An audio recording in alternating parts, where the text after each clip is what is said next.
one of my colleagues had to get a horse onto a bus once. So I was working with them at the time, and there was an old law, I think, in London that you could take a horse onto a bus. Yeah. So they experimented and tested it out, and they actually did get the horse on the bus. The bus driver allowed that? Yeah, because they were like, they looked into this law, and I think it was something Nick Ferrari did on LBC, and he got his reporter to go and do that. So I haven't had the privilege of doing that, but I remember that very, very clearly because I was working there at the time, and it was great because it was really good for visual things like that. Hi everyone, welcome to Akashic Records. I'm Acacia Daniel, and today I'm here with the one and only Holly Jones. Hi, thank you for having me. Holly, do you mind telling us a bit about yourself? Yes, so I am currently the Deputy Managing Editor of LBC News and Global's newsroom. I've been working in journalism now for about 15 years. I started my career in Ipswich at a local radio station called Town 102, and I was a breakfast newsreader there. While I was studying before that, I had done some community radio and some also local radio when I was at university, a place called Radio Jackie in southwest London. So I did some overnight bulletins, helped with the travel, things like that. And that's what led me to my first job, really. So I was reading the news bulletins, doing a bit of reporting. I'd go off and do the Ipswich Town interviews in the middle of my shift and then run back and do some news bulletins. So I was kind of doing a little bit of everything. And my career stayed in commercial radio. So I went to Hart in Suffolk, as it was then, and then moved to Norfolk and then to Reading. So I moved all around the country following different radio stations. And then eventually in 2013 got a job reading the news on Capital at drive time. I did that for about 5 years. And then while I was there in London, kind of moved my way up and to be a deputy news editor. And then now I've got my new role, which I've been doing for the last few months. So, really varied career, really varied, but all within radio. And that's where my passion is, really. And that's what I've stayed in. I sort of was thinking about TV at one point, but actually I really like audio and working with audio and you know, news bulletins have been my passion, but I've done some presenting, some producing as well, some reporting, so quite like doing a bit of everything, really. Was there anyone that kind of like inspired you to go away from TV and more into radio? Interestingly, so I am currently a mentor for the John Schofield Trust, which is a brilliant organisation who work with lots of young journalists across the country, people getting into journalism, and to try and make sure we've got newsrooms for everyone and to really open it up to everyone that wants to do journalism. And I had a mentor when I first started. So in the first year of the programme, I was actually one of the mentees. And Matthew Amwalawala, he works in television, and he was my mentor. But actually, he'd done a lot in radio and said, you know, kind of encouraged me to do that. I've also had some brilliant editors over the years who, you know, just loved radio and stayed in radio. And I think just, you know, a lot of people that work in radio are really passionate about it. And I think you get that sense of that passion when you work with people on that daily basis. A lot of the presenters are really passionate about it. Were you kind of nervous at first when you went into the industry? So nervous, yeah. I still get nervous now. I think that's part of the job, and actually I think it's good to be nervous. I think a little bit of that nervous energy does help you. Yeah. You know, even just now when I said to you, I was like, a bit nervous doing this. Like that never really goes away. And I've been broadcasting for a long time and, you know, been on the radio, done live interviews with people. I've done live hits. I've done live bulletins. And, you know, that nervous energy never really goes away. But I think that's what's exciting about it as well. It is an exciting industry and, you know, it's ever changing. And, you know, now we're doing podcasts, which we're doing today. And Global are doing a lot of that now as well. So looking at those different types of audio. But yeah, that nervous energy never really goes, I don't think. I think it keeps you on edge in a way. Yeah, like, absolutely. You don't want to be too nervous that you yourself. can't do it. But actually having a little bit of a nervous energy, I think, does help you. And, you know, it keeps you at the top of your game, because actually if you didn't care and you didn't get nervous, then you're probably not going to do as good a job, You wouldn't want to progress or like have the ambition to do something else. Yeah. Could you talk us through your journey into journalism and how you landed your current role as Deputy Managing Editor for LBC News and Global's newsroom? So I did a course quite similar to yours, but mine was at university. So I did the City University Journalism postgraduate course. I'd been at Warwick University before that and did a lot of student radio. So we were a campus university and I was the campus affairs correspondent and went around and dug out stories. So I didn't do a journalism degree. I did a different degree, but actually it was there where I thought, I quite would like to do this. I was really fortunate in that I went to America as part of my degree, and I went to California and was at Berkeley for a little bit of time, and they had a radio station as well. So I read the news there. And just that was my real passion, was that kind of audio. I really wanted to read the news. That was my real thing that I wanted to do. That was the goal. That was the goal. So that's where I did a lot of my time at university, working on those sort of local radio stations or student radio stations. And that's when I went, do you know what, I really want to do this. I'm going to focus on this. And then pretty much just applied for everything. Just was like, I really want to do this. So I thought, well, where shall I go? Let's just try everything. Exactly. And I think, that would be my advice. Is I know it's not always easy to go wherever, and it is difficult to start up in a new place. But just try everything, ask the questions, and people can always say no. Yeah. Then you. But at least you ask. At least you ask, exactly. Gain those skills and experiences. Yeah, and grab every opportunity. And I think a lot of one of the main things when I moved to London, I got an opportunity to do some live reporting, and I'd not really done that in London before. I was quite new. I'd just started reading on Capital, and it was when Prince George was about to be born, so this was a long time ago now. And the reporter who had been there all day was standing down because we didn't think they were going to announce it in the evening. So my news editor at the time said, Holly, do you mind popping down just in case? Nothing will probably happen tonight. It's just so we got someone there on standby, but then we'll pick it up tomorrow. And then I went down, and within about 20 minutes or half an hour, the easel had come out where they announced the new baby at Buckingham Palace. Aww. And I suddenly went, that's going to be me now doing this, so I better go on air. So I was thrown live on air. I was on LBC doing live hits and, boxing people. There were lots of, tourists down there who were really excited, and was there for the whole evening. And I think that opportunity then sort of they went, oh, actually, Holly can do more than just reading the news. She can do reporting and other things.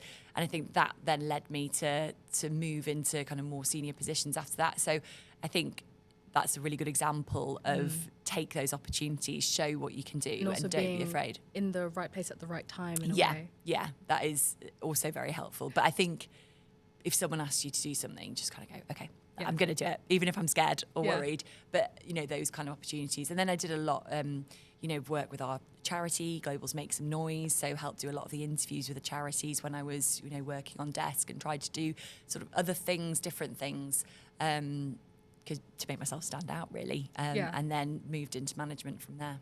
It's those little things that other people won't do, that you take the initiative to do, that makes you stand out in a way. Yeah, and just and as I say, taking those opportunities and putting yourself forward for things, and grasping any opportunity that comes your way. If there's mentoring that you can do, or there's someone that you can go and speak to and develop yourself. Even now, I'll go and get advice from other people. I was mentored last year, and I was also a mentor myself. So I think you can always learn new skills from different people. Can you tell us what a typical day looks like for you as a news editor? Over the last few months, my role's changed quite a lot. But when I was on desk as a news editor, I'd, mainly listen to the news in the morning, look around, make sure I consumed quite a lot of news before I came into work. And I do that now still as well. I think that's really important, to be quite armed and ready for the day, that you know what the news stories are, what we're talking about, doing a bit of background reading, listen to a few different stations.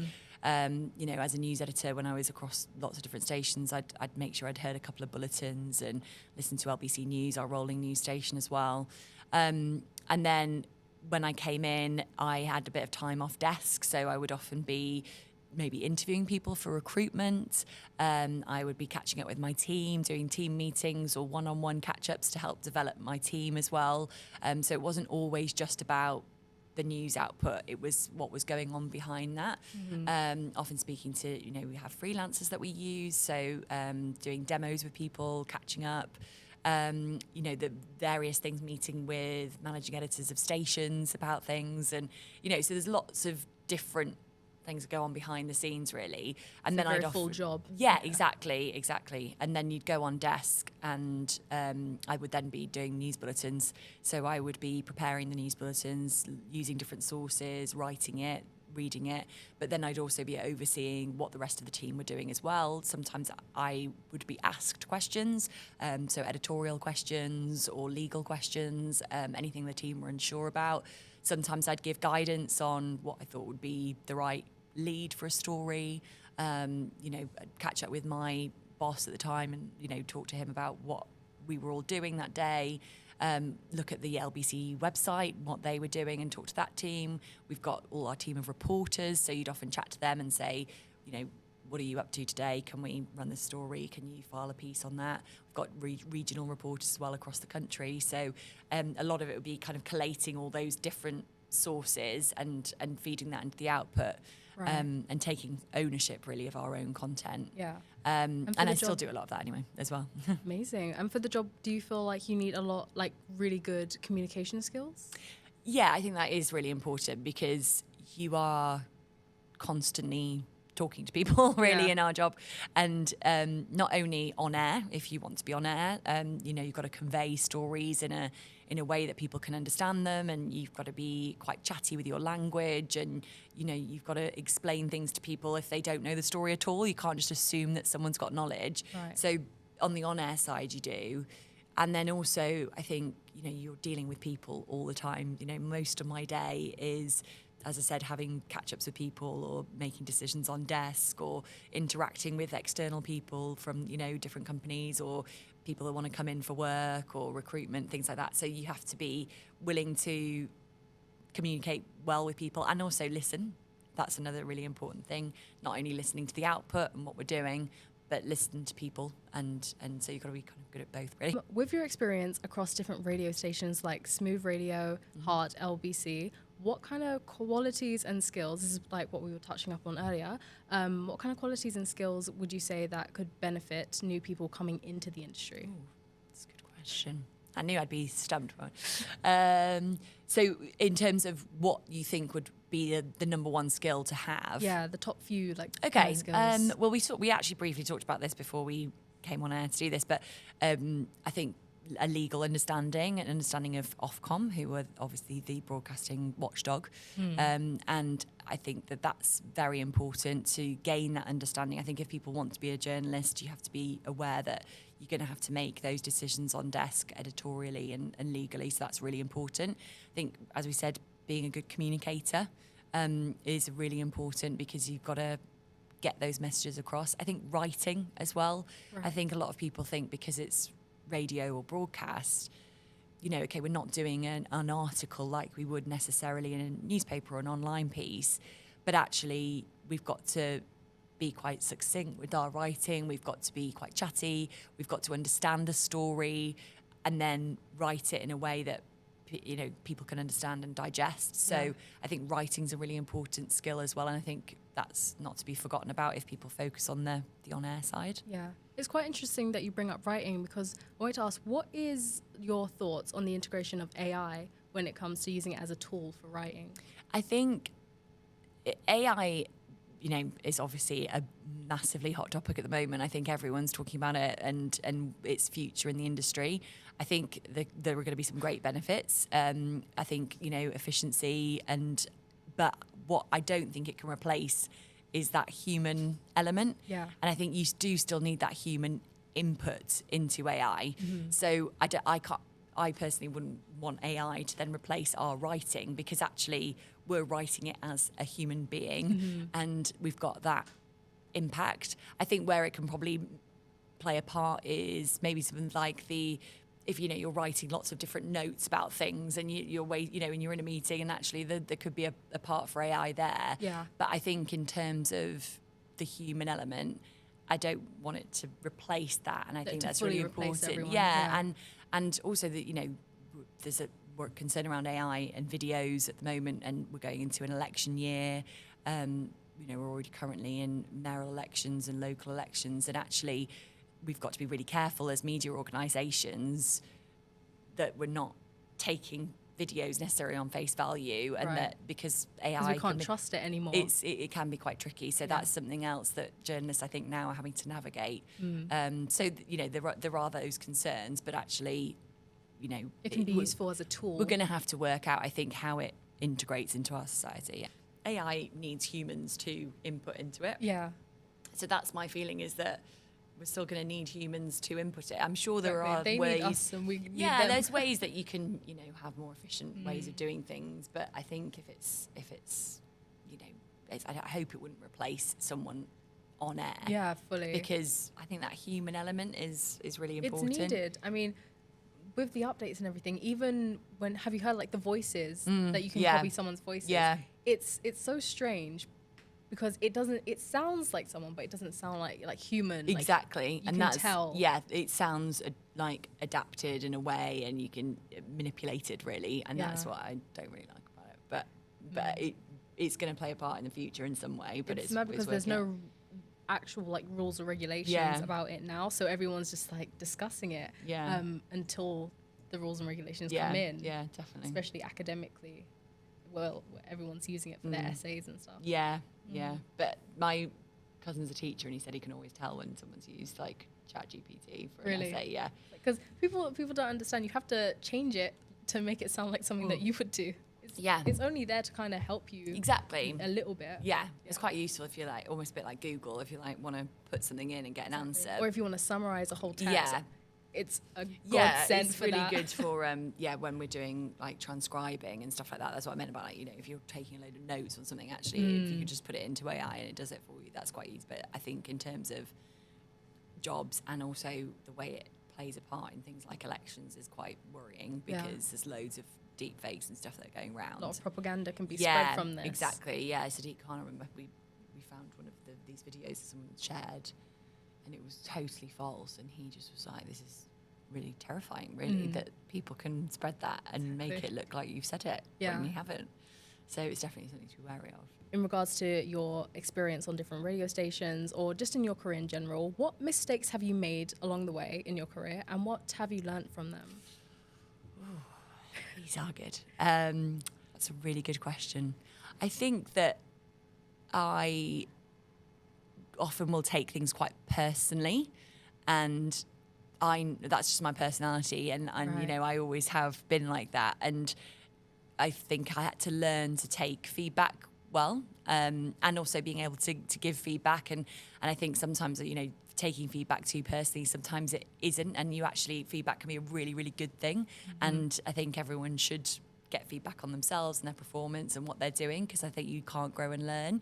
So I think not necessarily a mistake, but a learning that I've had about myself, that I think not to take everything too personally and not to worry about things. It's a very important skill to be able to go into like this industry with. Yeah, absolutely. And that's not to say that you should, anyone can say anything to you and you should be fine with it, but it's more going, actually, this feedback is useful and it will help me grow. And equally, when I give feedback to people, that's what I hope will come across as well. What was one of the weirdest jobs you've ever worked? Weirdest jobs? We had one, it wasn't necessarily me, but one of my colleagues had to get a horse onto a bus once. So I was working with them at the time, and there was an old law, I think, in London that you could take a horse onto a bus. Yeah. So they experimented and tested it out, and they actually did get the horse on the bus. The bus driver allowed that? Yeah, because they were like, they looked into this law, and I think it was something Nick Ferrari did on LBC, and he got his reporter to go and do that. So I haven't had the privilege of doing that, but I remember that very, very clearly, because I was working there at the time, and it was great because it was really good for visual things like that. Also, one thing that's amazing about that kind of job is being able to do these sort of weird stories. Yeah, exactly. You can be, I think what's great, and that touches on the point really, that it's a very varied job. And when you said what's a typical day, it's quite difficult to talk about a typical day really in this industry, because every day is so different, and you could be doing lots of different things. And while there are some things that are the same, and if you're working on the bulletins team, you are doing news bulletins every day, but you're working on different stories. And our reporters can be working on very serious, harrowing stories, and going to speak to families, and have to be very sensitive around that. And then the next day they could be going and getting a horse on a bus. So it really is quite a varied job in that way. What do you enjoy most about your job, and what keeps you motivated in such a fast-paced industry? Gosh, these are good. These are good questions. no day is the same, and that's what's quite interesting. I never sort of would say my job was boring, whereas you speak to some people and they go, oh, counting down the hours till the end of the day, every day, and you're like, there's no boring element to the job. It's quite fast paced, and as you said, and it's quite different each day, so you don't really know what you're going to come into always. That's absolutely amazing. Thank you so much for joining us. That was the last question. Thank you. Yeah, it's been amazing. Thank you. Thank you so much. Thank you. Cheers.